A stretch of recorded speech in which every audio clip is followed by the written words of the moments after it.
Hai hai hai, kembali lagi bersama Sinemik. Kali ini kita bakal bahas satu film yang begitu seru berjudul Trust. Film ini mengisahkan perjuangan 3 orang bocah pemulung yang mampu membongkar skandal korupsi salah seorang politikus sekaligus calon wali kota di Rio de Janeiro. Tidak usah berlama-lama lagi, langsung saja kita gaspol.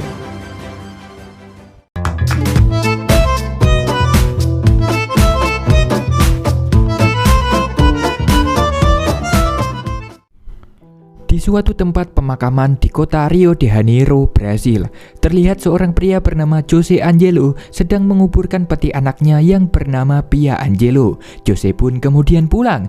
Saat sampai di rumah, Jose menyimpan sebuah foto, kunci, dan barang-barang penting lainnya di sebuah dompet merah.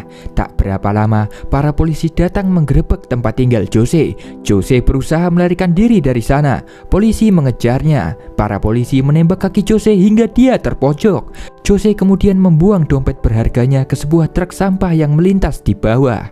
Sesaat kemudian, truk sampah tadi sampai di tempat pembuangan akhir. Seorang bocah pemulung bernama Rafael menemukan dompet yang tadi dibuang Jose.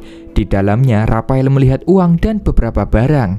Ketika istirahat, Rafael membagikan sedikit uang tadi pada Gardo temannya. Selain berisi uang, Rafael juga menemukan kartu pengenal, gambar hewan undian, sebuah kunci, dan barang-barang lainnya. Sementara di tempat lain, Jose yang sudah tertangkap ditawan polisi. Jose diminta memberitahu apa isi dompet yang tadi dia buang, tapi Jose tidak mau memberitahu sedikit pun. Para polisi pun akhirnya membunuh Jose. Kembali di TPA, Rafael yang hendak pulang mampir sebentar di gereja. Rafael bertemu dengan guru bimbelnya yang bernama Olivia. Kemudian Gardo menyusulnya. Gardo membelikan uangnya tadi untuk membeli ayam potong supaya mereka bisa makan enak nanti malam.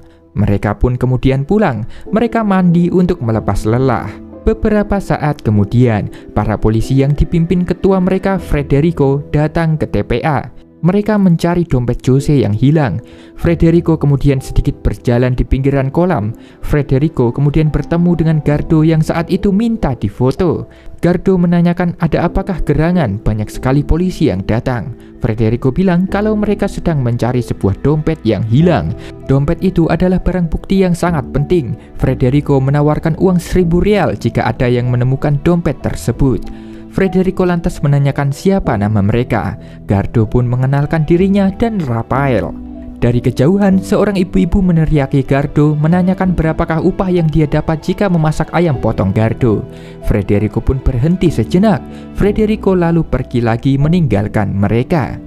Di malam harinya, Gardo menyarankan Rafael untuk segera menyerahkan dompet itu agar mereka mendapatkan imbalan. Tapi Rafael menolaknya. Rafael yakin di dalam dompet itu pasti ada sesuatu yang berharga. Karena itulah polisi sampai rela turun ke TPA. Lagi pula semakin lama dompet itu hilang, maka bayarannya akan semakin tinggi. Kemudian Rafael mengajak Gardo menemui teman lama. Rafael dan Gardo masuk ke dalam selokan kumuh. Di dalam mereka bertemu dengan Gabriel atau yang biasa disapa Rato. Rafael meminta bantuan Rato untuk menemukan benda berharga dari dalam dompetnya. Rato kemudian menunjukkan kunci dari dalam dompet itu. Kemungkinan kunci itulah yang dicari para polisi. Rato bersedia mencari tahu tentang kunci itu jika Rafael mau membagi rata uang imbalan mereka. Rafael pun akhirnya setuju. Keesokan harinya, mereka bertiga menaiki kereta api, tiba di kota. Mereka melewati sebuah lorong menuju suatu tempat, tapi jalan mereka terhalang pemalak yang menguasai daerah itu. Karena tidak punya uang, Rato menyerahkan kalungnya. Mereka lalu diperbolehkan untuk lewat. Tak lama, sampailah mereka di ujung lorong. Rupanya jalan itu adalah tembusan ke sebuah stasiun kereta. Rato bilang kalau kunci dari dompet kemungkinan adalah kunci untuk membuka loker di stasiun itu. Mereka berniat membuka lokernya, tapi ada polisi yang berjaga. Gardo pun berinisiatif mengalihkan perhatian polisi. Dia berpura-pura menjadi pencopet. Para polisi pun mulai mengejarnya. Sementara itu, Rato dan Rafael membuka loker dari kunci itu. Di dalamnya, mereka menemukan sebuah amplop putih. Mereka pun kemudian segera kabur. Para pemalak yang penasaran ikut mengejar mereka. Mereka kemudian berhasil kabur dan bertemu kembali di dalam kereta api. Gardo kemudian melihat amplop yang mereka dapat tadi. Amplop itu ditujukan kepada seorang narapidana bernama Joe Clement di penjara Cova. Mereka juga menemukan surat dan foto Jose Angelo dan anaknya. Di balik foto itu terdapat angka-angka rahasia. Singkat kata, mereka pun tiba di rumah pendeta Juilliard. Diam-diam, mereka meminjam laptop pendeta Juilliard. Mereka mencari tahu profil tentang Joe Clement. Di ruang tamu, Rato mengalihkan perhatian Juilliard dan Olivia. Dari Google, diketahui Joe Clement adalah mantan pengacara yang kemudian dipenjara karena suatu alasan. Raphael kemudian mencetak informasi tentang Joe Clement. Mereka kemudian kabur. Di TPA, Federico melanjutkan pencariannya. Federico menyuruh para pemulung mencari dompet yang hilang, tapi dompet itu tak kunjung ditemukan. Federico lalu bertanya ke seorang bocah, di manakah Raphael dan Gardo? Bocah itu bilang kalau Raphael dan Gardo tidak datang bekerja hari ini. Malam hari pun tiba. Raphael berencana akan menemui Joe Clement esok hari.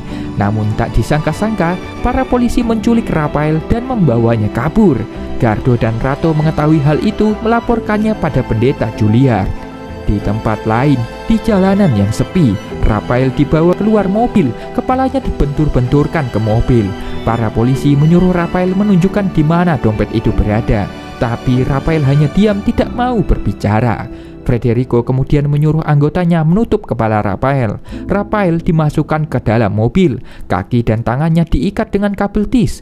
Polisi itu kemudian mengemudikan mobilnya dengan ugal-ugalan hingga membuat Raphael terpontang-panting di dalam. Di tempat lain, Juilliard dan Gardo mendatangi kantor polisi. Mereka mencari keberadaan Raphael, namun polisi yang berjaga bilang tidak ada anak kecil di tempat mereka. Kembali di tempat Raphael yang sudah bonyok dibawa masuk ke mobil Federico. Raphael pun akhirnya mengakui bahwa dia menemukan dompet itu. Federico lalu bertanya apa saja yang ada di dalam dompet. Raphael hanya bungkam, dia tidak mau memberitahu. Kemudian Raphael dimasukkan ke bagasi mobil. Polisi lagi-lagi membawa mobilnya dengan liar hingga membuat Raphael bonyok kesakitan di bagasi. Sementara di rumah, Juilliard dan Gardo kembali dengan tangan kosong. Mereka gagal menemukan Raphael. Juilliard hanya bisa berdoa semoga Tuhan melindungi Raphael. Di persimpangan jalan yang sepi, Raphael diturunkan. Federico menyuruh anggotanya membunuh Raphael. Federico pun pergi dari tempat itu. Polisi menodongkan pistolnya, bersiap membunuh Raphael. Tapi polisi itu tidak tega melakukannya. Polisi itu kemudian membiarkan Raphael hidup dan pergi dari tempat itu. Hari pun berganti. Di siang itu, warga menemukan Raphael yang sedang sekarat. Raphael ditandu pulang ke tempat pendeta Juilliard. Luka-luka di tubuh Raphael pun mulai diobati. Setelahnya, Rato bertanya apakah Raphael akan menyerah. Raphael bilang bahwa dia tidak akan menyerah sampai mati. Di malam hari, Olivia pulang. Dia terkejut melihat ada Raphael dan teman-temannya di rumah. Gardo dan Rato menjelaskan kalau Raphael baru saja dihajar polisi. Raphael butuh keadilan, mereka butuh pengacara. Gardo meminta Olivia untuk menemaninya menemui seorang pengacara esok hari, yaitu kakeknya sendiri. Beberapa saat kemudian, Raphael mengatakan kalau dia ingat sesuatu. Para polisi sebelumnya membicarakan seorang pria bernama Santos. Rato bilang kalau dia mengenal Santos. Rato mengatakan Santos adalah seorang politikus kotor yang ingin menjadi wali kota. Santos tinggal di rumahnya yang berada di dekat pantai. Keesokan harinya, Raphael dan Rato pergi menuju rumah Santos, sementara Gardo dan Olivia berangkat menuju penjara. Singkat cerita, mereka pun tiba. Petugas sipir melarang Gardo masuk karena masih anak-anak. Namun karena Gardo mengaku sebagai cucu, petugas itu membolehkannya. Mereka pun dibawa dan bertemu dengan seorang kakek. Kakek-kakek itu rupanya adalah Joe Clement. Gardo memberikan pesan terakhir Jose Angelo yang masih dia ingat. Di dalam suratnya, Jose mengungkapkan kerinduannya pada sang paman yaitu Joe Clement. Jose juga bilang bahwa orang yang memenjarakan Joe sebentar lagi akan tertangkap. Jose berjanji bahwa Santos akan tamat. Jose bilang perjuangan Joe melawan korupsi sebentar lagi akan berlanjut. Jose mengatakan kalau pesan ini sampai kepadanya, berarti Jose sudah mati. Di akhir suratnya, Jose meminta maaf jika selama ini dia menjadi beban bagi Joe Clement. Joe pun sangat sedih mendengar pesan terakhir dari Jose. Sementara di tempat lain, di rumah Santos, Rafael dan Rato tiba. Mereka bertemu dengan seorang tukang kebun di sana. Rato melihat banyak sekali petugas keamanan yang berjaga di rumah Santos. Rato lantas bertanya mengapa rumah Santos dijaga sangat ketat. Tukang kebun itu bilang kalau bosnya baru saja kemalingan barang berharga. Tangan kanan bosnya yang bernama Jose Angelo sudah mencuri uang 10 juta real dan membawa barang penting lainnya. Tukang kebun itu kemudian menceritakan kronologinya. Di suatu hari, Santos mengadakan pertemuan di rumahnya membahas tentang pencalonan dirinya yang akan menjadi wali kota. Santos menyuap pejabat terkait agar dia dipilih. Kemudian Jose Angelo dipercayakan menyimpan uang dan buku penting Santos di ruang rahasia. Ketika malamnya, Jose sengaja merusak kulkas Santos. Besoknya, kulkas itu tak berfungsi lagi. Jose menyarankan untuk mengganti kulkas itu dengan yang baru. Kemudian malam harinya lagi, Jose bereaksi, mencuri semua uang Santos di ruang rahasia. Jose juga mencuri buku daftar orang-orang yang pernah menerima uang suap dari Santos. Jose memasukkan semua uang itu ke dalam kulkas rusak. Besoknya, kulkas itu diangkut. Kemudian Jose membayar kurir untuk mengantar kulkas bekas itu ke rumahnya. Dan itulah cerita asal mula mengapa Jose sangat diburu. Kembali ke masa sekarang, di penjara, Gardo memberitahu Joao tentang angka-angka yang ada di balik foto Jose. Joao bilang kalau dia tahu akan angka-angka itu. Angka-angka itu adalah sebuah kode rahasia dari Jose. Untuk memecahkannya, Joao butuh Alkitabnya. Namun penjaga di situ tidak mengizinkannya karena jam busuk yang sudah habis. Penjaga itu berjanji akan memberikan Alkitab Joao jika Gardo kembali esok hari. Joao kemudian menitipkan pesan terakhirnya pada Gardo. Joao yakin Gardo bisa memecahkan kode dari Jose. Gardo hanya perlu mengurutkan ayat-ayatnya dan angka-angkanya, maka kode itu akan terpecahkan. Gardo kemudian keluar dari sel berniat akan pulang. Namun petugas bernama Marco tadi menyetopnya. Marco meminta tebusan uang 1.000 real jika Gardo menginginkan Alkitab Joao Clement. Singkat cerita, mereka pun semua sampai di rumah. Olivia bertanya pada Rafael dan kawan-kawannya mengapa mereka melakukan ini semua. Rafael dan Gardo bilang ini semua dilakukan untuk mengungkap kebenaran. Kemudian Olivia menawari mereka untuk membuat sebuah rekaman. Mereka pun bersedia. Rekaman itu pun dibuat. Di dalam video, mereka menceritakan semua kejadian yang sudah mereka alami, seperti Rafael yang dipukuli polisi hingga sekarat. Di rumah Federico, Santos menelponnya. Santos ingin uang dan bukunya segera ditemukan. Santos menyuruh Federico menghancurkan tempat tinggal Rafael dan kawan-kawannya. Beberapa saat kemudian, polisi pun datang menggerebek tempat tinggal Olivia. Federico menemukan dompet yang selama ini dia cari, tapi isinya sudah tidak ada. Federico kemudian mengangkut Olivia untuk diamankan. Di pemukiman warga, semua rumah dibakar oleh polisi. Rafael dan Gardo hanya bisa melihat rumah mereka lenyap dari kejauhan. Kemudian mereka memutuskan kembali ke kota. Mereka berniat mengambil Alkitab dari Marco, namun mereka tidak tahu caranya karena mereka tidak punya uang. Di tengah jalan, Rato berpisah. Dia kembali pulang. Terlihat warga korban kebakaran yang berbondong-bondong mengungsi ke gereja. Rato masuk ke dalam kamar Juliard. Rato mengambil uang simpanan Juliard. Saat Juliard kembali ke kamarnya, dia melihat uangnya sudah raib. Rato meninggalkan selembar kertas dengan namanya dan gambar wajah yang sedih. Rato kembali dan menyerahkan uang curiannya tadi pada Rafael. Uang itu akan mereka pakai untuk menebus Alkitab dari Marco. Besoknya, Rafael menyusun rencananya yang matang untuk Gardo. Mereka pun kemudian berangkat. Gardo menemui Marco di sebuah restoran. Gardo menebus Alkitabnya dari Marco. Namun ternyata Marco mengetahui rencana mereka. Marco menahan Gardo saat akan pergi. Gardo pun melawan. Gardo kabur lewat pintu belakang. Dia menyerahkan Alkitab itu pada Rato. Rato kemudian berlari membawanya kabur. Dia mengoper lagi Alkitabnya pada Rafael. Mereka pun akhirnya berhasil kabur. Kemudian mereka bersembunyi di suatu rusun. Karena kelaparan, Gardo pergi keluar sebentar untuk mencari makanan. Di malam hari, Rafael dan Rato berusaha memecahkan kode yang diwasiatkan Jose. Kode angka itu merujuk pada ayat dari Alkitab yang kemudian menuntun mereka pada beberapa nama hewan. Setelah dicocokkan dengan gambar undian hewan, mereka mendapatkan sebuah nomor telepon.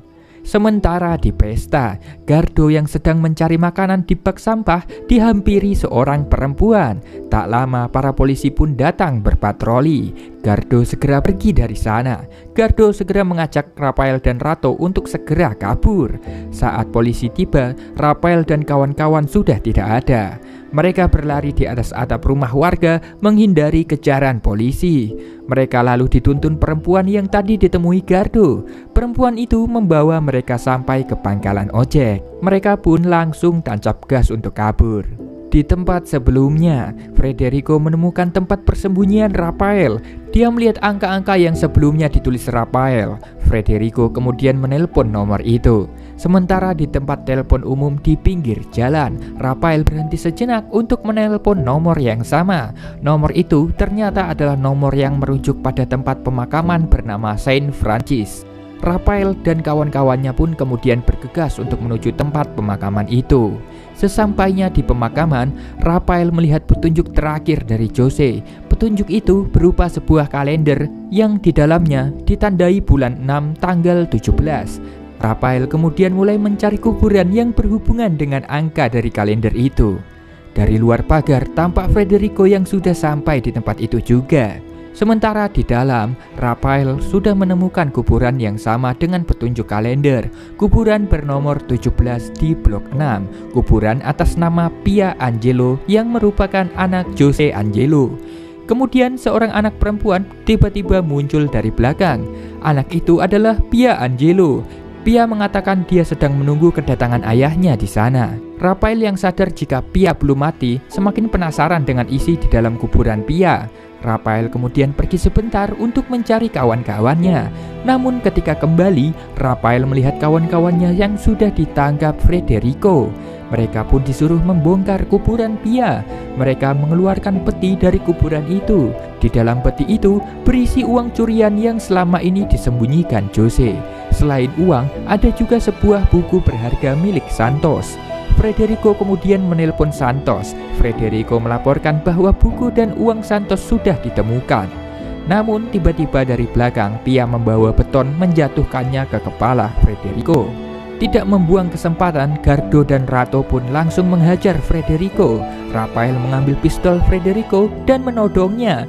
Namun Rafael tidak membunuhnya. Mereka semua kemudian kabur bersama Pia membawa 3 karung berisi uang yang sangat banyak. Mereka lalu menumpangi truk sampah yang ada di sana. Singkat cerita, mereka pun kembali lagi di TPA. Rafael dan Gardo pergi ke atas tempat yang tinggi, sementara Rato dan Pia pergi ke rumah Juliard. Rato mengembalikan uang yang sebelumnya dia curi. Saat Juliard kembali, ada kertas bergambar kegembiraan yang ditinggalkan Rato. Ternyata Rato juga meninggalkan beberapa gepok uang untuk Juliard di laci mejanya. Di tempat yang tinggi di atas tebing, Rato termenung. Dia sangat bersyukur kepada Tuhan karena masih diberikan kesempatan untuk hidup. Gardo mengatakan kalau misi mereka kini sudah selesai. Mereka kemudian membagi-bagikan uang yang mereka dapat, menghamburkannya di udara.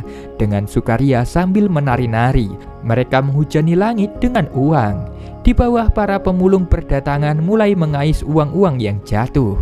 Mereka berempat kemudian menyewa mobil dan pergi meninggalkan TPA. Di gereja, Olivia kembali pulang. Olivia menanyakan kabar anak-anak. Juliard menunjukkan gambar yang Rato tinggalkan sebelumnya. Kertas itu menunjukkan kondisi anak-anak yang sekarang sudah bahagia. Selain itu, Olivia juga membawa sesuatu. Olivia membawa memory card yang berisi rekaman pengakuan Rafael dan kawan-kawannya. Mereka kemudian menyebarkan video rekaman itu di internet supaya netizen tahu kebusukan Santos dan para polisi. Di internet, Olivia juga menuliskan daftar pihak-pihak yang menerima suap dari Santos. Beberapa hari kemudian, di tempat yang jauh di sebuah pantai Brasil, terlihat Pia yang sedang menonton berita.